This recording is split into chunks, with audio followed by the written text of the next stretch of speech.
ஆமா, கருட சகுனத்தை சொல்லணும். கருட சகுனம் ரொம்ப சக்தி. வைனதேஷ்ட பட்சினாம்னா சுவாமி கீதையில விபூத்தி அத்தியாயம் சொல்ற போது பட்சிகளுக்குள்ள கருடனா இருக்கேன் நான் சுவாமி. கருடனை பார்த்த உடனே பகவானுடைய ஸ்மரணங்கள்லாம் வரும் நமக்கு. அதுக்காக அப்படி நினைப்பு வரும்படியா பண்ணியிருக்காள். ஏன்னா பகவான மறக்கிற போதெல்லாம் நமக்கு மரணம் தானா சாவு தானா. பகவத் விஸ்மரணமேவ மரணம் நாள் ஆச்சாரியாள். பகவான மறக்காம எப்போதும் நினைக்கணும்.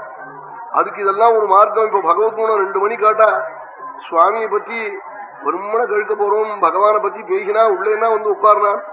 அவன் கருணா சமுத்திரன், நீலமேக சியாமளம், கோமளம், சரயூதீர விஹாரி, கௌசல்யா பாக்யம், தசரதனுடைய தபஸு, மங்கள சரணம், கல்யாண காத்திரம், பத்ம நேத்திரன்னு சொன்னா சுவாமி நம்ம உள்ளேன்னா வந்து உட்கார்றாள்.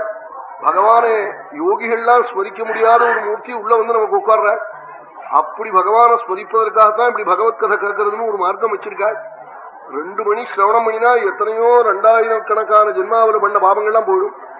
இப்படி 2 மணி நிச்சயம் கேட்டுட்டோம்னாக்க 9 நாள் 10 நாள் 15 நாள் எத்தனை பாபங்கள் போயிடுறது. எத்தனையோ ஜென்மாவில் பண்ண பாபங்கள்லாம் போய் பத்திரமாத்து தங்கமா ஆயிடுறோம்னா நெருப்புல போட்டு தங்கம் மாதிரி ஆயிடுறோம். பாபங்கள்லாம் விலகி இது கலியில ஒரு சுலபமான மார்க்கத்தை கண்டுபிடிச்சிருக்காள்.